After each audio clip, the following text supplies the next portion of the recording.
On the program today, we look at the job economy, academics versus performance when it comes to productivity in the job environment. We also get into the copper prices, looking at how they ended in 2019 and some projections for 2020. Property investments in Zambia, is it the way to go? We talk to somebody who's going to give us their opinion on exactly how property investment can be something that you can venture into or maybe not, depending on the environment. ZRA has announced tax collection target for the year 2020. These and more items on Business Day.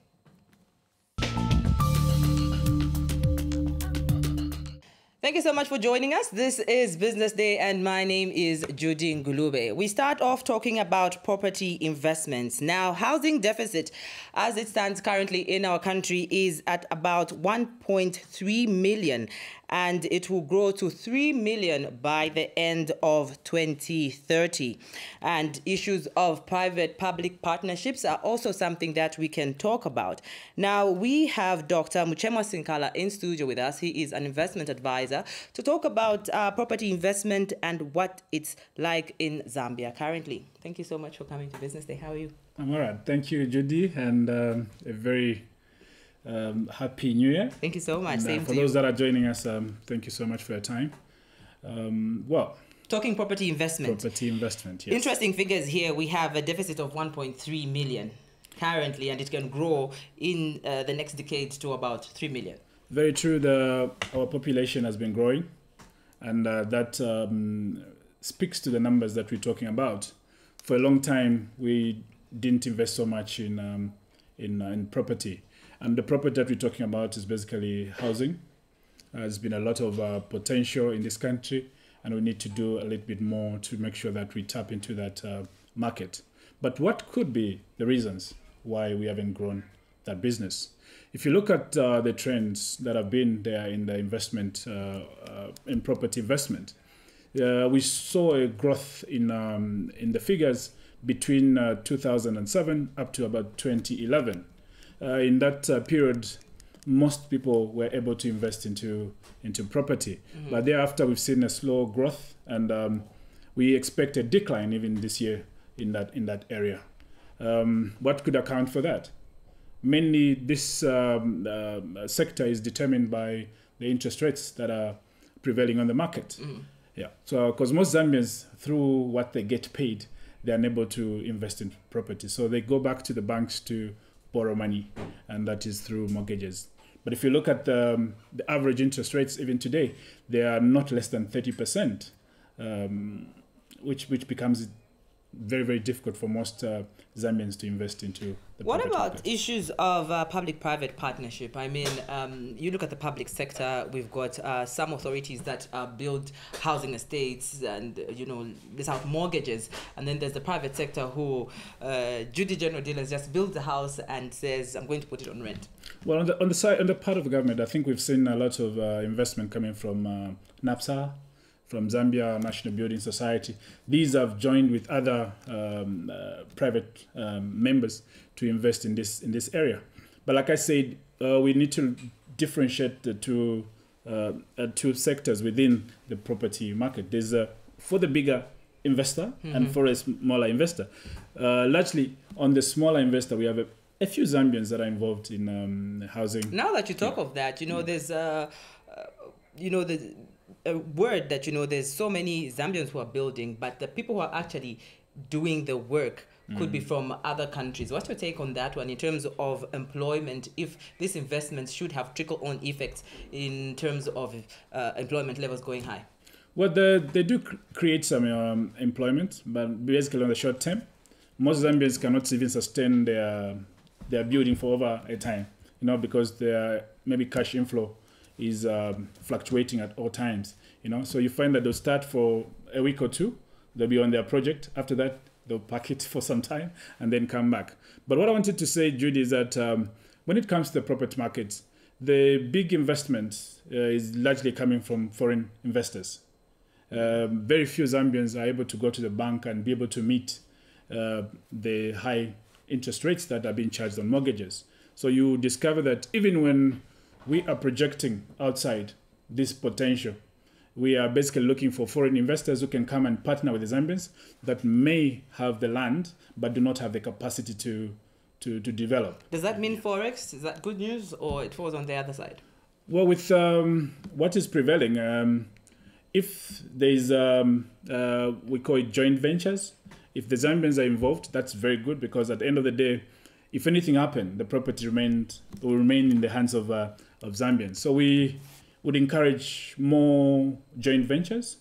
If you have land, you should be able to look out for a foreign investor who might borrow at a reduced rate from their countries. Because in other countries, Judy, you're talking about mortgage interest rates being around 5%. Mm-hmm. So they can come here with much cheaper source of income to invest in the property market, which most Zambians are unable to.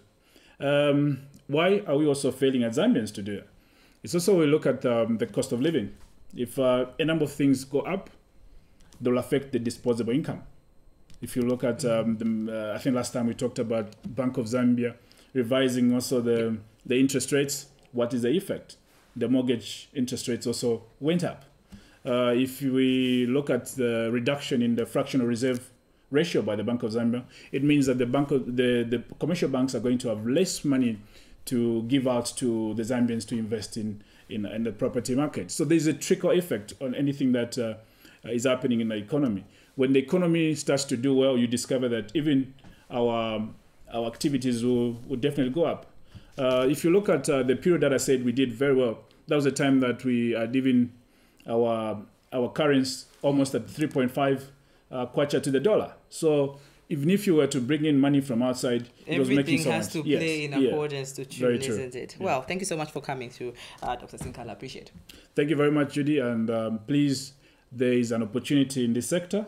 Or what you need to do is make sure that you do your work.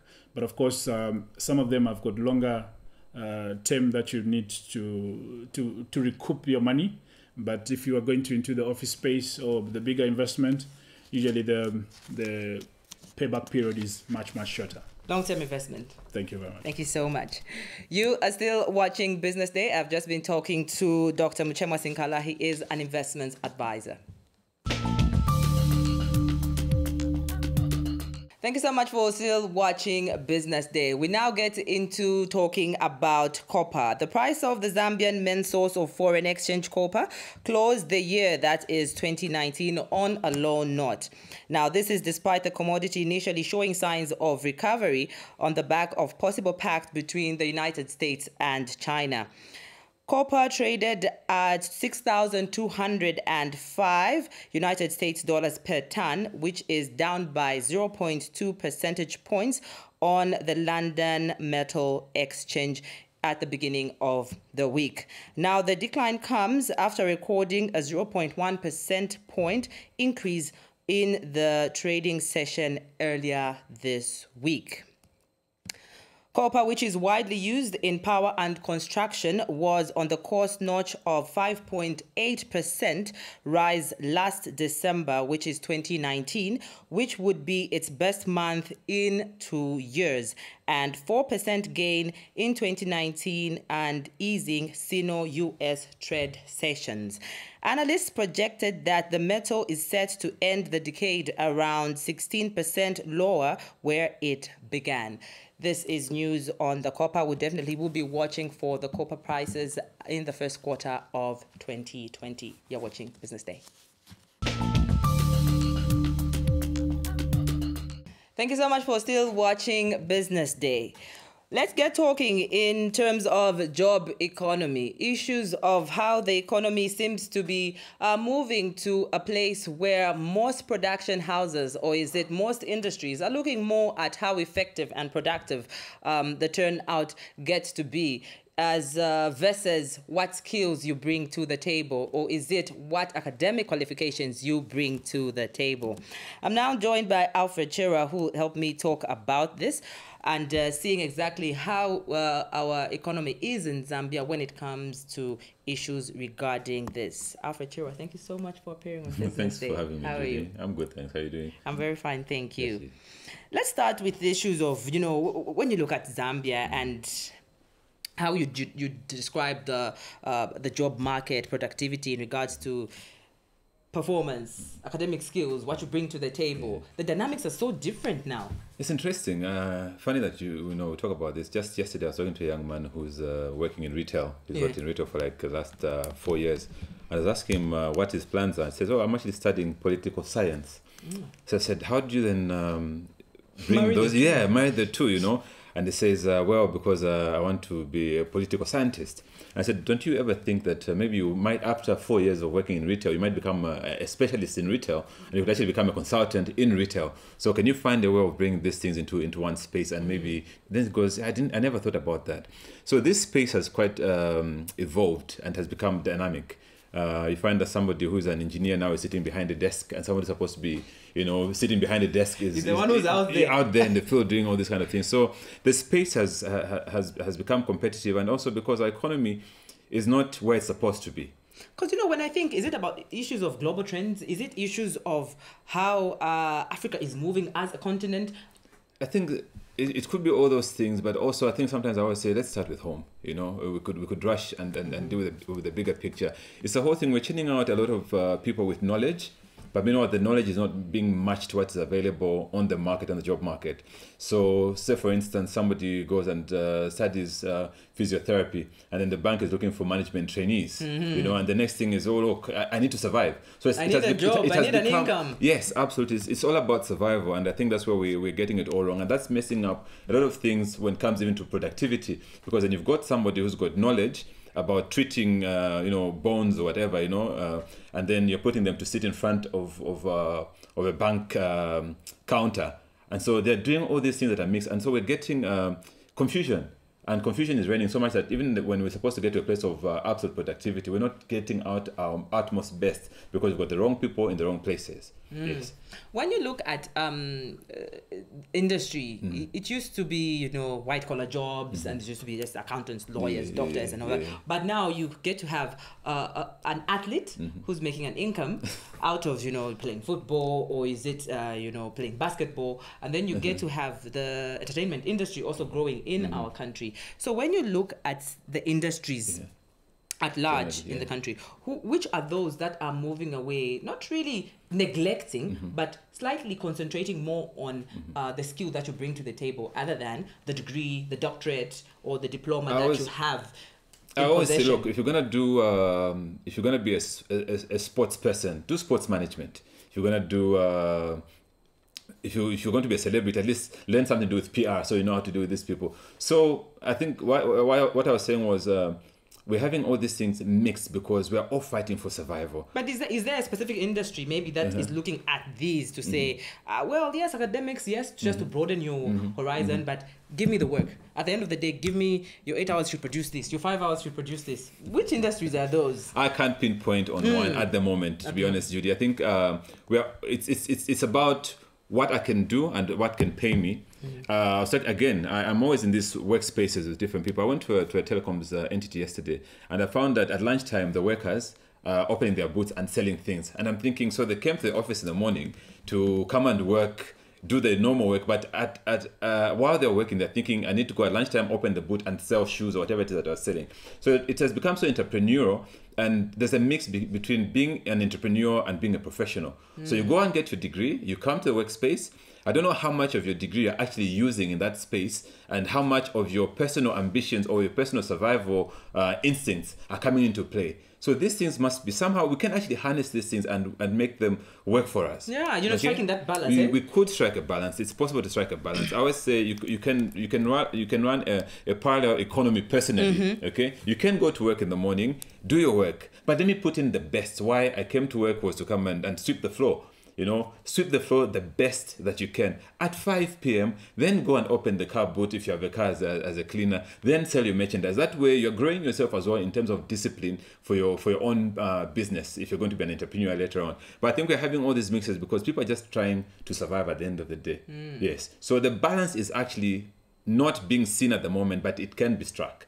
It is possible. So the takeaway point of what we've just been chatting about, Alfred, when it comes to issues of just striking a balance between that academic qualification and the skills that you put out there, whether you're going to put them in another company or in your company. What would that like be? I said to the young man yesterday, I said, look, this is how I see you now in the next, I think it's graduating next year. And he says, you can actually become a retail specialist, a consultant. So obviously in your political sciences, obviously psychology or some of these human sciences that are there, bring that to the table. Now you know how to stock take, you know how to manage your flow, you know how to manage people. How can you now, as a political scientist or stroke psychologist, bring that and become a retail specialist? You can actually be a consultant in retail. You can go to all these multinationals that are coming into the country, set up their retail stores or things of that sort. Bring that into a space where it actually works for you. But then you find that somebody would have done that for 4 years. That's a skill that has been acquired. And then suddenly leaves that and rushes now to become a political scientist, meaning we have lost out so many years of productivity. So it could have been somebody who was working in the mines for so many years. Now because they've got a teaching degree, they want to leave that and go and become a teacher. How about bringing that teaching experience into the mining sector and become a tutor into how to be a best miner and things of that sort? Blend them. Yes, blend them. I think the balance then is not struck because, like I say, it's all about what can I do to feed myself for today and tomorrow. But then there's enough space for us to learn and to progress into the next level. Yeah, something that will benefit you and well as add to the nation. Absolutely, we can do that. Thank you so much for coming through. Thanks, Judy. It was a pleasure. Appreciate it.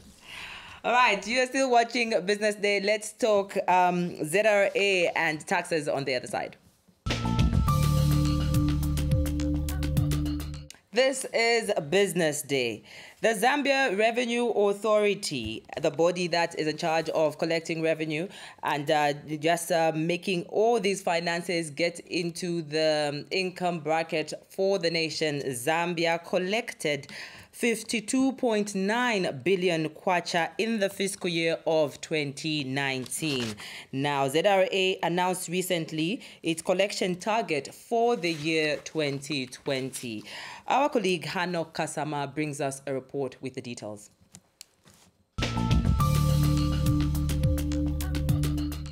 Tax captains. Zambia Revenue Authority ZRA officials have addressed the nation on salient revenue matters. ZRA Commissioner General Kingsley Chanda has reviewed that over 1 billion kwacha revenue surplus was collected last year. We collected 63.8 billion in gross revenues, while the refunds stood at 10.9 billion, resulting in a net collection of 52.9 billion.